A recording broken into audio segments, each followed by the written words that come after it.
ரொம்ப stress, depression and பிரஷர்ல கஷ்டப்படுறீங்களா? குடும்பத்தில் சதா பிரச்சனையா? அப்ப உங்களுக்கான ஒரே சொல்யூஷன் இதுதான். மூலக்கணலை எழுப்பும் வாசி யோகாசனங்கள் மற்றும் அகவொளி தீட்சை. இடம் VMA ஹால், மேற்கு மாம்பலம், சென்னை. மேலும் விவரங்களுக்கு அழைக்கவும் 9443653355. கலந்து கொள்ளும் அனைவருக்கும் குரு பெருமானால் சக்தி உருவேற்றப்பட்ட ருத்ராட்ச மாலையும் வழங்கப்படும். இந்த ஒரு கோவிலுக்கு நம்ம பால் பாக்கெட் கொண்டு போய் பால் அபிஷேகம் பண்றது அப்படிங்கிறது எவ்வளவு சிறப்பு சார்? பாக்கெட் பால்ல நீங்க அபிஷேகம் பண்றது உங்களுக்கு புண்ணியம் கிடைக்குமா, பாவம் கிடைக்குமானா அது சின்ன பாவம் தான். ஏன் அப்படின்னு கேட்டீங்கன்னா, நிறைய பேர் பிரதோஷ தண்ணிக்கு பாத்தீங்கன்னா பாக்கெட்டை கட் பண்ணி அதுல ஊத்தி போடுறாங்க. பலனை கொடுக்குமா அப்படின்னு பாத்தீங்கன்னா கண்டிப்பாக பலனை கொடுக்காது. ஏன் அப்படின்னீங்கன்னா, அபிஷேகத்துக்கு இந்த ஒரு பொருள் வாங்கிட்டு போனா உங்களுக்கு ஐஸ்வர்யம் பெருகும் அப்படின்னா வேற என்ன பொருள் வாங்கி? சிவனுக்கு உட்காந்து வில்வம் தான் உங்களுக்கு. மகாலட்சுமி நீங்க கோயிலுக்கு போறீங்க அப்படின்னு கேட்டீங்கன்னா தாமரை மலர் வாங்கிட்டு போகலாம். எல்லாம் பொதுவாக கோயிலுக்கு போகும்போது ஒரு பழமொழியே இருக்கு, உங்களுக்கு வெறும் கையோட போகக்கூடாது அப்படின்வாங்க.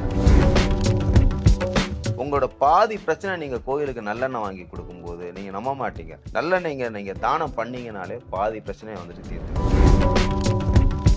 நீங்க கோயில் வாசல்ல விற்கிறது கண்டிப்பாக 1000%, 100% இல்ல, கண்டிப்பாக நெய் விளக்கு கிடையாது. அது நீங்க ஏத்துனீங்கன்னா கண்டிப்பாக அவள் நீங்க எவ்வளவு கோயிலுக்கு வாங்கி கொடுக்குறீங்க, தானம் பண்றீங்களோ உங்க பினான்சியல் ப்ராப்ளமும் நல்லா இருக்கும். வீட்டுல எப்பயுமே லட்சுமி கடாட்சம் கண்டிப்பாக இருக்கும். தடங்கள், பொருளாதார ரீதி, வீடு கட்டுற பிரச்சனை, இதுக்கெல்லாம் என்ன அப்படின்னு கேட்டீங்கன்னா சிறுவாபுரி முருகன். சிறுவாபுரி போனீங்கன்னா ஒரு செங்கல் இருக்கு பார்த்தீங்களா, செங்கல் ஒரு 54 செங்கல் கோயிலுக்கு வாங்கி கொடுத்துருவாங்க. அதன் ஆன்மீகம் நேயர்களுக்கு வணக்கம். நான் உங்கள் விஜய் பிரியா. ஆன்மீகம் தொடர்பான சந்தேகங்களுக்கு நம்ம ஒவ்வொரு நாளும் தீர்வு கொடுத்துட்டு இருக்கோம்.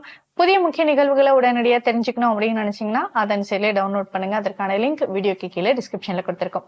இந்த நிகழ்ச்சியில நம்ம கூட யார் இணைஞ்சிருக்காங்க அப்படின்னு பாத்தீங்கன்னா பால உபாசகர் ஜோதிடர் கார்த்திக் அவர்கள் தான் நம்ம கூட இருக்காங்க. அவங்க கிட்ட நிறைய விஷயங்கள் நம்ம கேட்டு தெரிஞ்சுக்கலாம். வணக்கம் சார். பொதுவா அந்த கோவில்கள்ல நம்ம வழிபாடு அப்படி செய்யறோங்கிறது ரொம்ப முக்கியமாக பார்க்கப்படுது. நம்மளால முடிஞ்ச பொருட்களை கடவுளுக்கு அபிஷேகத்துக்கு நம்ம கொடுப்போம். பால் பாக்கெட் ஆகட்டும், இல்ல பன்னீர் ஆகட்டும், இந்த மாதிரியான வாசனை பொருட்களும் நிறைய கொண்டு போய் கொடுப்போம். இந்த ஒரு கோவிலுக்கு நம்ம பால் பாக்கெட் கொண்டு போய் பால் அபிஷேகம் பண்றது அப்படிங்கிறது எவ்வளவு சிறப்பு சார்? இல்ல மேடம், இது பால் அபிஷேகம் ரொம்ப உகந்தது. சிவன் கிடையாது, எல்லா நீங்க நவகிரகம் எல்லா கடவுளுக்குமே பால் அபிஷேகம் பண்ணலாம். ஆனா இது பாக்கெட் பால்ல நீங்க அபிஷேகம் பண்றது உங்களுக்கு புண்ணியம் கிடைக்குமா, பாவம் கிடைக்குமானா அது சின்ன பாவம் தான். ஏன் அப்படின்னு கேட்டீங்கன்னா, நிறைய பேர் கேட்கறாங்க, நான் போட்ட இதுல கூட கேட்கறாங்க, அப்போ இதெல்லாம் டூப்ளிகேட்டா நான் சொல்ல வரல. உங்களுக்கு பசும்பாலான்னு பார்க்கணும், புரியுதுங்களா? ஏன்னா அபிஷேகத்துக்கு உகந்தது என்ன அப்படின்னு கேட்டீங்கன்னா பசும்பால் தான். ஆனா எல்லா இடத்துலயுமே அது கிடைக்கிறது. அதுதான் மேடம். அப்ப நீங்க அதை அவாய்ட் பண்ணுங்க. கிடைக்கிறது இல்லைன்ட்டுல, கிடைக்குது. நம்ம அதை கொஞ்சம் பொறுமையா இருந்து வாங்கிட்டு போய் கொடுக்கணும். எல்லா விஷயத்துக்கும் என்ன தேவை அப்படின்னு கேட்டீங்கன்னா நம்ம பொறுமை தான் தேவை உங்களுக்கு. இவங்க அர்ஜென்ட்டுக்கு கடையில பேக்கெட் பால், கண்டிப்பாக பேக்கெட் பால் மிக்ஸ் ஆனது தான். அது நான் மத்த மெட்டீரியல் மிக்ஸ் ஆயிருக்கான்னு சொல்ல விரும்பல. ஆனா கண்டிப்பாக பசும்பால் கிடையாது. புரியுங்களா? அப்ப நீங்க பன்னீர் வாங்கி கொடுக்குறீங்க, இளநீர் வாங்கி கொடுங்க, இதெல்லாம் தூய பொருட்கள். இது நிறைய பேர் பிரதோஷ தண்ணிக்கு பாத்தீங்கன்னா பாக்கெட்டை கட் பண்ணி அதுல ஊத்தி போடுறாங்க. இது உங்களுக்கு அது மன நிறைவை வேணா கொடுக்குமா அப்படின்னு, மன நிறைவை கொடுக்கும்.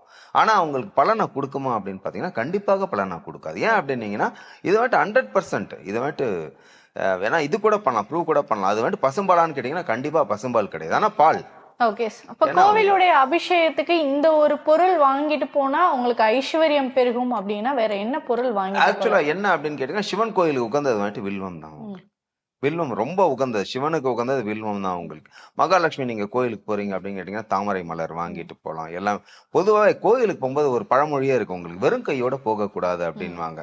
நீங்க உங்களோட விஷயத்துக்கு என்ன வேணா எடுத்துட்டு போகலாம். ஏன்னா கடவுள் நம்ம சொல்லுவோம் ஒரு சில இது இந்த கடவுளுக்கு உகந்தது, இந்த கிரகத்துக்கு இது உகந்தது. வெறும் கையோட போகாதீங்க தயவு செய்து. கோயிலுக்கு எது போனா ஏதோ ஒண்ணு உங்களால முடிஞ்ச ஒரு 5 ரூபாய்க்கான ஒரு மலர் வாங்கிட்டு போங்க, ஆத்மார்த்தமா ஏத்திப்பாரு. அதே போல என்ன அப்படிங்கன்னா தூய பன்னீர் வாங்கி கொடுங்க, இளநீர் வாங்கி கொடுங்க. இளநீர் வாங்கி கொடுக்கறது ரொம்ப நல்லது. அது போல சந்தனம் நல்ல சந்தனம்லாம் கிடைக்கும் உங்களுக்கு, சந்தனம் வாங்கி கொடுங்க. அது போல என்ன அப்படின்னா நல்லெண்ணெய் இருக்கிறதுலயே கோயிலுக்கு மிக சிறந்த விஷயம். நிறைய கோயில் நீங்க நம்ப மாட்டீங்க, வெளியிலேயே தெரியாது. நிறைய கோயில்ல விளக்கேத்துறதுக்கு எண்ணெய் கிடையாது. ஏன் அப்படின்னா கோயிலை சுத்தி ஏத்தணும். அவங்க ஒரு நாளைக்கு 1/2 லிட்டர் 1 லிட்டர் ஆகும். அப்ப அந்த டோனர்ஸ் பாத்தீங்கன்னா சின்ன சின்ன ஆள் வாங்கி கொடுக்குறாங்க. சோ தயவு செய்து இது மூலமா நான் சொல்லிக்கிறேன், இருக்கிற கோயில் நிறைய பேர் கொடுக்குறாங்க. இல்லாத கோயிலுக்கு நல்லெண்ணெய் வாங்கி கொடுங்க. உங்களோட பாதி பிரச்சனை நீங்க கோயிலுக்கு நல்லெண்ணெய் வாங்கி கொடுக்கும்போது நீங்க நம்ப மாட்டீங்க. நல்லெண்ணெய்ங்க நீங்க தானம் பண்ணீங்கனாலே பாதி பிரச்சனையை வந்துட்டு தீர்ந்துடும். ஆனா ஒரு எல்லா கோவில்களையும் வந்து பாத்தீங்கன்னா வாசல்ல வந்து நெய் தீபம் வந்து விக்கிறது வந்து வழக்கம் ஆயிடுச்சு. இப்ப அதை வாங்கிட்டு போய் தான் நிறைய பேர் வந்து சாமிக்கு விளக்கு ஏற்ற விஷயம்லாம் பண்றாங்க. நெய் தீபம் அப்படின்னாலே அங்க வாங்கி ஒரு 10 ரூபாய்க்கோ இல்ல 20 ரூபாய்க்கோ வாங்கி வந்து விளக்கு ஏத்துறாங்க. சரி, இப்ப நெய் விளக்கு ஏற்றுறது அப்படிங்கிறது நல்லதா இல்ல அங்க வாங்கி ஏற்றுறது நல்லதா? இல்ல மேடம், நல்ல அருமையான கேள்வி இது. ஆக்சுவலா என்ன அப்படின்னு கேட்டீங்கன்னா, தயவு செஞ்சு நீங்க பாவத்தை சேர்த்துக்காதீங்க. நீங்க கோயில் வாசல்ல விற்கிறது கண்டிப்பாக 1000% 100% இல்ல, கண்டிப்பாக நெய் விளக்கு கிடையாது. அது மட்டும் கிரீஸோட ஒரு மட்டமான மெட்டீரியல். கிலோ 40 ரூபா 45 ரூபாய்க்கு தான் வாங்குறாங்க. அப்ப மெட்டீரியல் எப்படி இருக்கும்னு பாருங்க. அது நீங்க ஏத்துனீங்கன்னா கண்டிப்பாக உங்களுக்கு புண்ணியம் கிடைக்காது. நீங்க வந்துட்டு இன்னும் வந்துட்டு உங்களுக்கு பாவத்தை தான் நீங்க சுமந்துட்டு வரீங்க.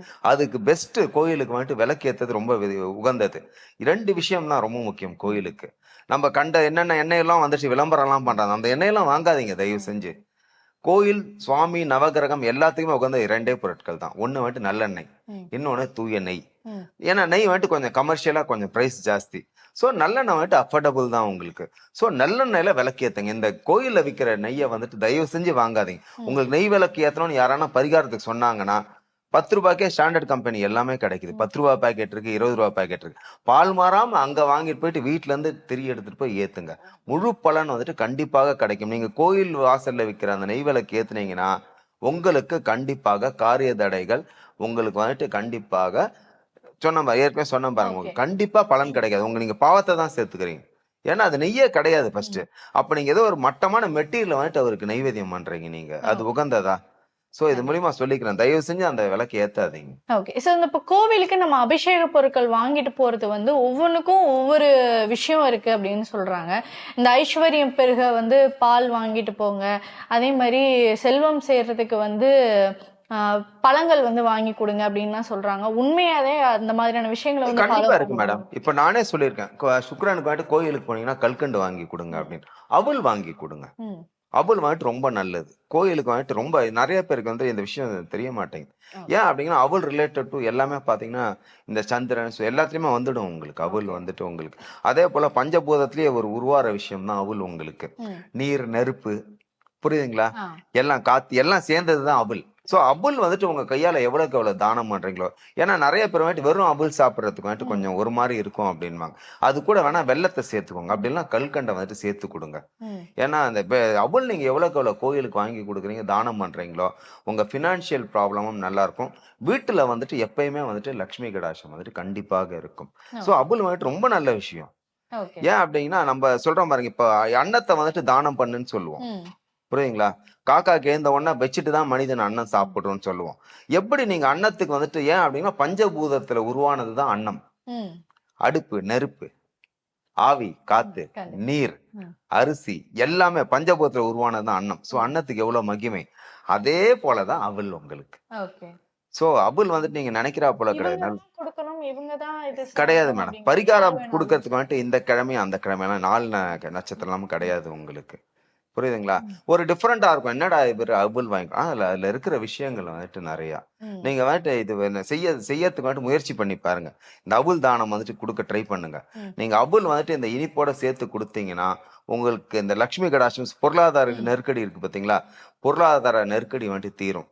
வீட்டுல வந்துட்டு லட்சுமி கடாட்சம் கண்டிப்பாக இருக்கும். ஓகே. இப்ப இந்த வீட்டுல கடன் பிரச்சனை இருக்கிறவங்க இந்த அவுள் தானம் செஞ்சாங்க அப்படின்னா அவங்களுடைய கடன் அடையிறது இல்ல மேடம். பொதுவாவே அவுள் தானம் அப்படின்னு கேட்டீங்க அப்படின்னு சொன்னீங்களா, கொஞ்சம் கம்ஃபர்ட் ஜோனை கொடுப்பாரு உங்களுக்கு. அதோட இனிப்பு சொன்னேன் அவங்க, இனிப்பு வந்துட்டு ரிலேட்டட் டு சுக்ரன், அதை கொடுப்பாரு உங்களுக்கு. ஆனா பொருளாதார நெருக்கடி உங்களுக்கு இன்னும் கொஞ்சம் முன்னேற்ற தடை ஏற்படணும், அது குரு பகவானை பிடிங்க நீங்க. ஆக்சுவலா குரு பகவான் நிறைய பேருக்கு நான் சொல்லுவேன் உங்களுக்கு. நிறைய பேர் என்ன சொல்றாங்கன்னா, இந்த கல்லு நடுவுல சொன்னோம் நம்ம, இந்த கல்லு போடுறதுனால நிறைய பேர் வந்துட்டு அது கொஞ்சம் நடுவுல ஒரு சாப்டர் வந்து நிறைய அந்த பேரை கெடுத்துட்டாங்க உங்களுக்கு, தவறான குவாலிட்டி அப்படிலாம் கொடுத்து. ஸோ குரு பகவானுக்கு வஸ்திரம் வாங்கி கொடுக்கறது தடையை நீக்கும். இன்னொன்னு புஷ்பராகம் போடுங்க, நல்ல புஷ்பராகம் போடுங்க.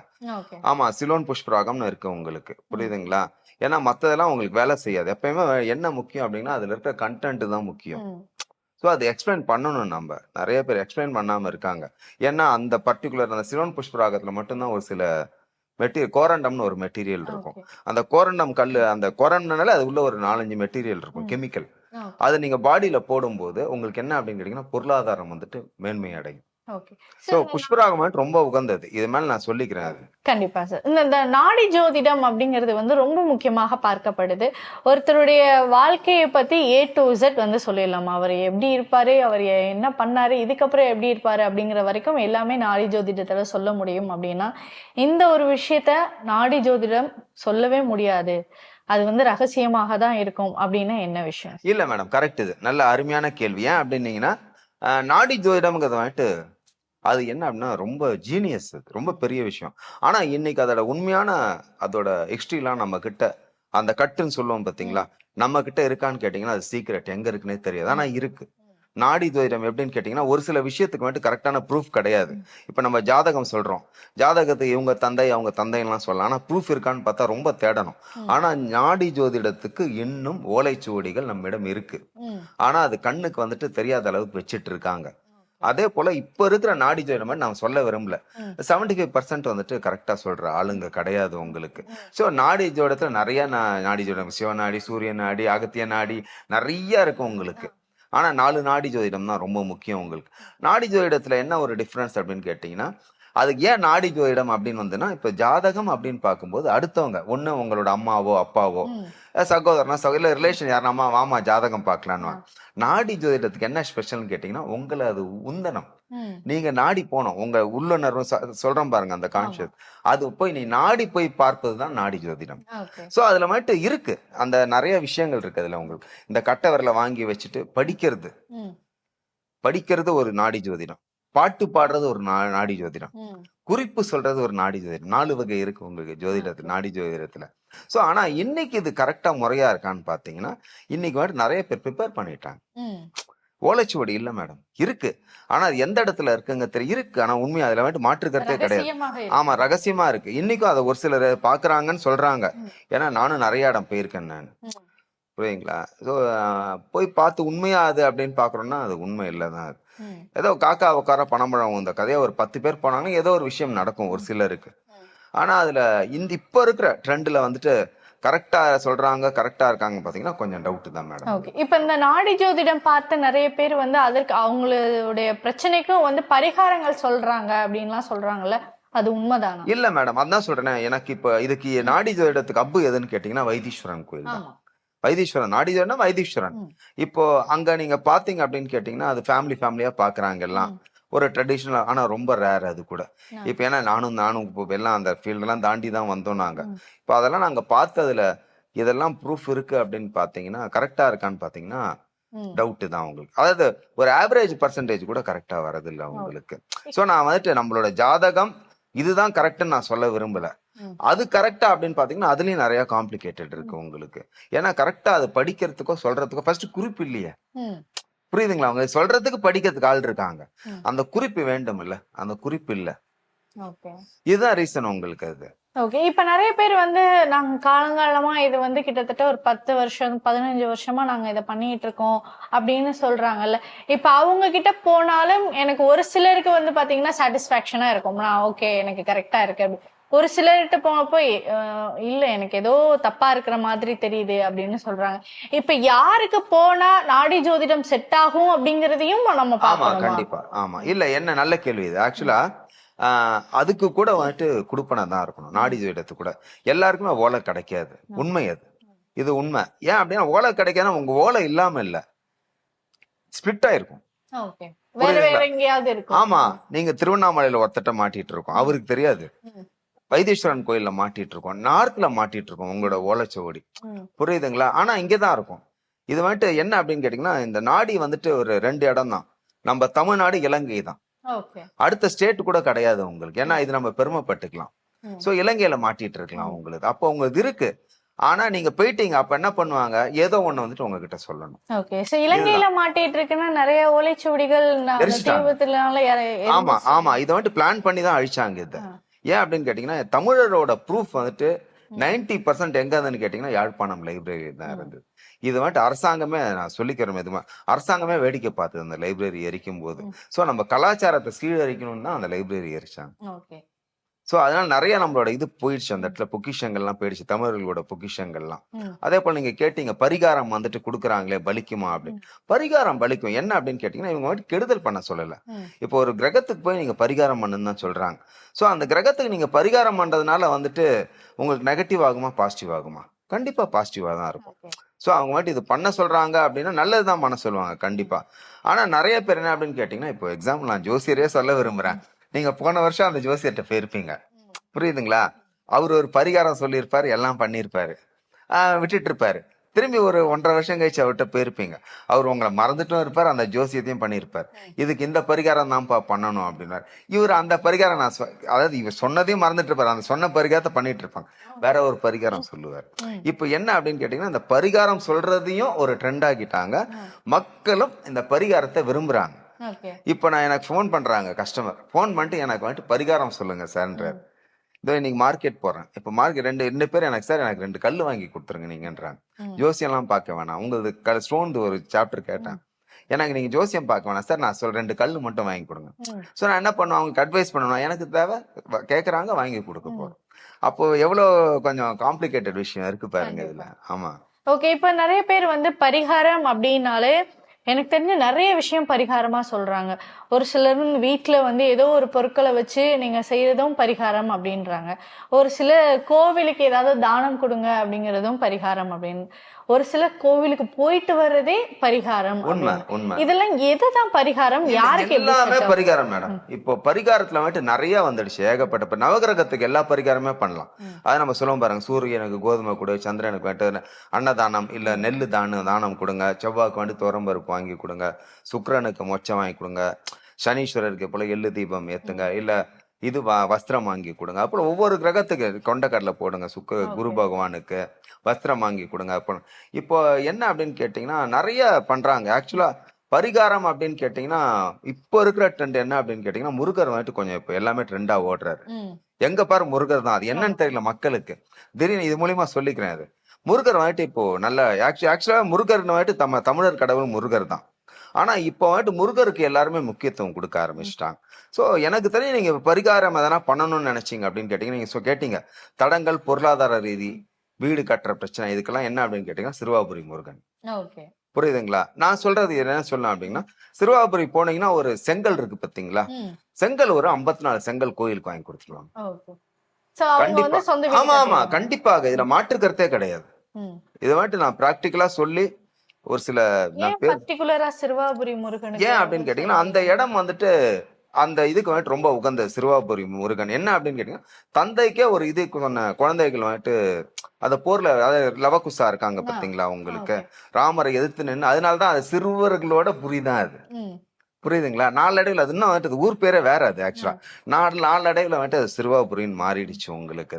அந்த ஸ்தலத்துல வந்துட்டு நிறைய வரலாறு. சிறுவாபுரிக்கு வந்துட்டு என்ன அப்படின்னு கேட்டீங்கன்னா, தடங்கள்ல உடைக்கக்கூடிய ஒரு அருமையான அமைப்பு இருக்கிற இடம் அந்த சிறுவாபுரி.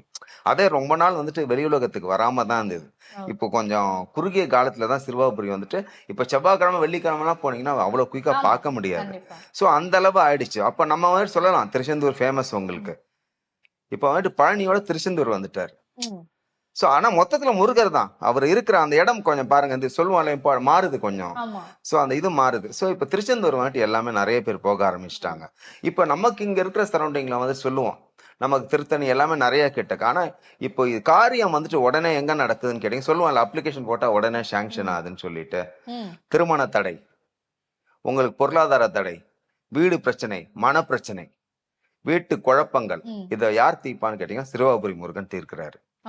சோ அப்ப என்ன அப்படின்னு கேட்டீங்கன்னா, அது வந்துட்டு கோயிலுக்கு ஒரு 54 செங்கல் வந்துட்டு வாங்கி கொடுத்துட்டு வாங்க. நீங்க மனசுல நினைச்சிட்டு வாங்கி கொடுத்துட்டு வந்தீங்க அப்படின்னா கண்டிப்பாக உங்களுக்கு வந்துட்டு தடைகள் விலகும். இப்போ வந்து என்னால சிறுவாபுரி முருகனுக்கு கோவிலுக்கு வந்து போக முடியல அப்படின்னு நினைக்கிறவங்க, அருகில இருக்கிற முருகன் கோவிலுக்கு இந்த 54 செங்கல் வாங்கி கொடுத்தா வீடு கட்ட முடியும் தாராளமா மேடம். ஆக்சுவலா ஏன் அப்படின்னு கேட்டீங்கன்னா, மண் அப்படின்னு சொல்லும் போதே அதுக்கு ஒரு மகத்துவம் இருக்கு. அகல் விளக்கு தானம் பண்ணுவாங்க, புரியுதுங்களா? இன்னைக்குதான் அதெல்லாம் விட்டுட்டாங்க மக்கள். ட்ரெண்ட் மாறுது இன்னைக்கு. ஆக்சுவலா அகல், அந்த மண் விளக்கு, மண் சம்பந்தமான பொருட்களுக்கு ஒரு சில மகத்துவம் இருக்கு உங்களுக்கு. அதனால நம்ம இன்னொருத்தவங்களுக்கும் வாழ்வாதாரமும் கொடுக்குறோம் நம்ம. கரெக்டுங்களா? கைவினை பொருட்கள் செய்யறாங்க பாருங்க, அவங்களுக்கும் வாழ்வாதாரம் கொடுக்குறோம். நீங்க வந்துட்டு இந்த மண்ணால செய்த உபகரணங்களை வந்துட்டு லோக்கல் கோயிலுக்கு வாங்கி கொடுங்க. ம். பானை வாங்கி கொடுக்கலாம். அகல் விளக்கு இருக்குல்ல, மண் விளக்கு. நீங்க சிறுவாபுரி போக முடியல அப்படின்னு சொன்னீங்கன்னா கோயிலுக்கு வந்துட்டு 108 விளக்கு வாங்கி கொடுங்க. ஓகே. கண்டிப்பா யூஸ் பண்ணுவாங்க. இப்ப அவங்க யூஸ் பண்ணலனா கூட கார்த்திகை தீபத்து அன்னைக்கு கண்டிப்பாக யூஸ் பண்ணுவாங்க. கண்டிப்பா. ஏன்னா ஒவ்வொரு கோயிலையும் லட்சம் விளக்கு, 2 லட்சம் விளக்கு, 50,000 விளக்கு ஏத்துறாங்க. சோ மண் விளக்கு, மண் வந்துட்டு முருகருக்கு ரொம்ப உகந்தது. ம். ஏன்னா செவ்வாய் யாரு?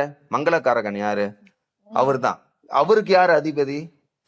முருகர். ம். சோ அப்ப புரியுதுங்களா உங்களுக்கு ரீசனு? நான் இப்ப செங்கல் சொன்ன ரீசனும் அதுதான்.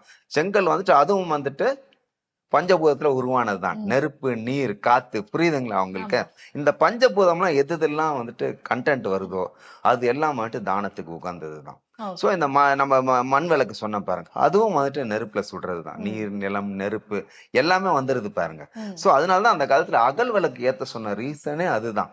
இப்ப ஓகே. கோயில்ல கூட நிறைய பேர் பாத்தீங்கன்னா வேற ஒருத்தர் ஏத்தி வச்ச விளக்குல வந்துட்டு ம். இவங்க வந்துட்டு எண்ணெய் ஊத்தி ஏத்தி வச்சுட்டு போறாங்க. ஆமா. அது வந்துட்டு செய்யாதீங்க. ம். அதனால பலன் கிடைக்காதுன்னு கிடையாது. முழு பலன் கிடைக்குமானா கிடைக்காது. ம். நீங்க சொல்லலாம் கோயில்ல நாங்க வந்துட்டு எண்ணெய் தீபத்துக்கு கொடுக்குறோம், அது வேற. ஓகே. கோயில் மூலவர்கிட்ட இருக்கிற தீபத்தை வந்துட்டு நீங்க எரியிற தீபத்துக்கு எண்ணெய் ஊத்துறது வேற. இப்ப கேரளா கோயில்லாம் பாத்தீங்கன்னா ம். வாசல்ல வந்துட்டு பெரிய இது வச்சிருப்பாங்க கோயில்ல, ஆமா, விளக்கு. விளக்கு வச்சிருப்பாங்க. யார் வேணாலும் அந்த விளக்குல ஏத்தி வச்சுட்டு ம். எண்ணெய் ஊத்திட்டு போயிடலாம். ஆனா நீங்க தீபம் வாங்கி ஏத்துறீங்க அப்படின்னீங்கன்னா ஒரு அகல் விளக்கு நீங்க வாங்கி நீங்க எண்ணெய் அதுல ஊத்தி ஏத்துறது தான் முழு பலனை உங்களுக்கு கொடுக்கும். ஓகே. சோ அகல் விளக்கு ஒன்றும் கிடையாது, 3 ரூபாய் 5 ரூபாய் தான். ம். நீங்க எவ்வளவுக்கு எவ்வளவு அகல் விளக்கு வந்துட்டு கோயிலுக்கு வாங்கி தரீங்க, அகல் விளக்குல தீபம் ஏத்துறீங்களோ கண்டிப்பாக நல்ல பலன் அது கொடுக்கும். Okay sir. சார் நிறைய விஷயங்கள் பேசணும். இந்த ஒரு நேர்காணல்ல நிறைய பயனுள்ள தகவல்கள் எங்களுக்காக கொடுத்திருந்தீங்க. மிக்க நன்றி. நன்றி. பாலா உபாசகர் ஜோதிடர் கார்த்திக் அவர்களிடம் ஜோதிட ஆலோசனை பெற விரும்பினால் நீங்கள் 9566363971 என்ற எண்ணிற்கு வாட்ஸ்அப்பில் உங்களுடைய பெயர் மற்றும் தங்கள் தற்போது வசிக்கும் ஊரை எங்களுக்கு டைப் செய்து அனுப்பவும். உங்களுக்கு வாட்ஸ்அப் மூலமாகவே பதில் அனுப்பப்படும்.